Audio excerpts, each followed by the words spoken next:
Well, you know, I signed the contract for this book, A Year with Rilke, 365 readings from the poets, poetry and journals and letters, just the month before my husband died.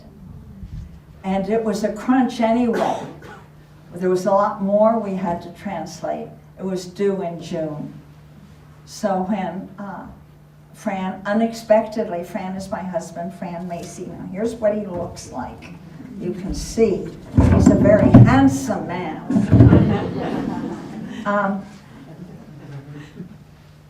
I was already having to pour myself into the work of meeting the deadline. And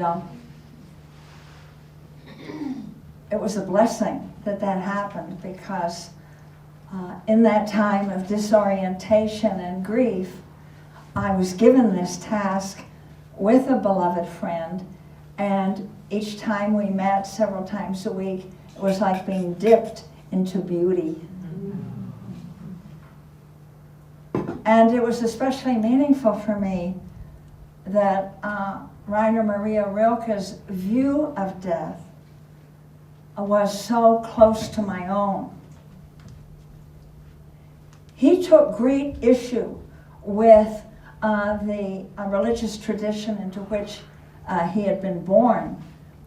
He didn't feel it was a good idea to think a lot about an afterlife. He felt that to think about an afterlife diminished being alive now, and diminished the beauty and meaning of death itself. So to convey that, here are a few. So you can picture me newly widowed and working on this book, and I picked a few of the passages. I am not saying, now this is from a letter that he wrote in 1923. I'm not saying that we should love death, but rather that we should love life so generously, without picking and choosing, that we automatically include life's other half in our love. This is what happens in the great expansiveness of love, which cannot be stopped or constricted. It is only when we exclude death that death becomes more and more foreign to us and ultimately our enemy. It is conceivable that death is infinitely closer to us than life itself. What do we know of it? So he's always seeing death as an expression, or calling us into the great mystery from which we come, in which we are held always. Here's another passage from another letter. And as a Buddhist practitioner, teacher, I get a kick out of this because he talks about impermanence. Well, to many Buddhist teachers, impermanence is seen as a negative thing. Ooh, things will pass, and you'll get old and withered and gray, and you'll lose this and lose that, so you better practice now. Rilke says, impermanence, is that not the fragrance of our days? And he says, impermanence plunges us into the depth of all being. And so all forms of the present are not to be taken and bound in time, but held in a larger context of meaning in which we participate. I don't mean this in a Christian sense, from which I ever more passionately distance myself, he says, but in a sheer earthly, deep earthly, sacred earthly consciousness, that what we see here and now is to bring us into a wider, indeed the very widest dimension. Not in an afterlife whose shadow darkens the earth, but in a wholeness that brings us into the whole. Then he captures this in a poem that may be familiar to some of you. It's called The Swan.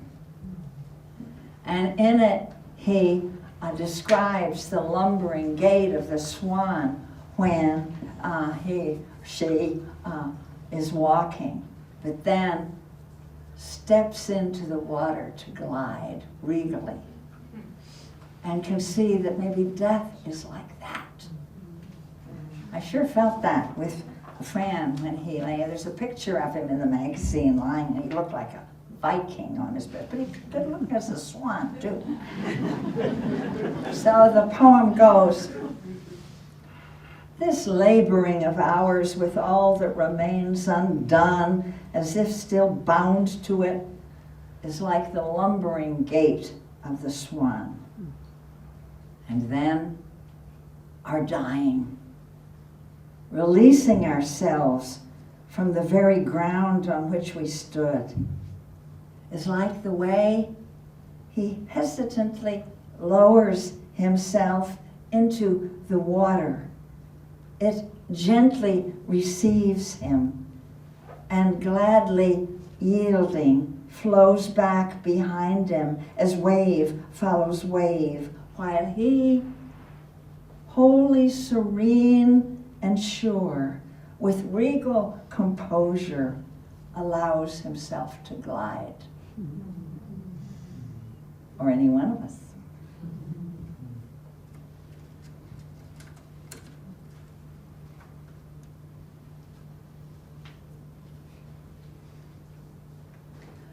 This is from one of his letters to a young poet that he wrote when he was still in his late 20s.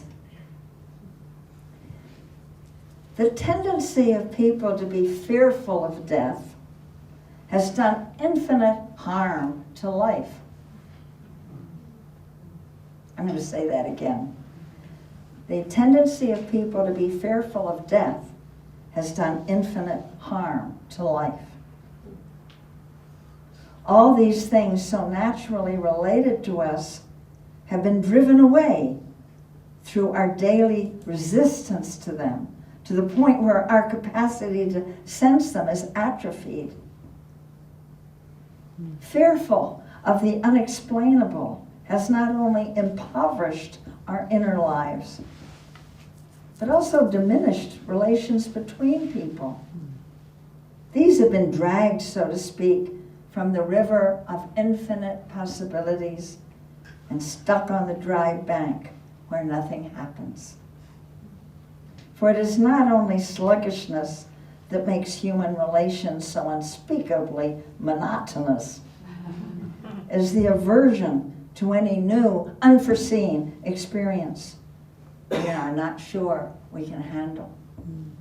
So to be ever ready for the new, even when the new wears the face of death, dread, or even of death.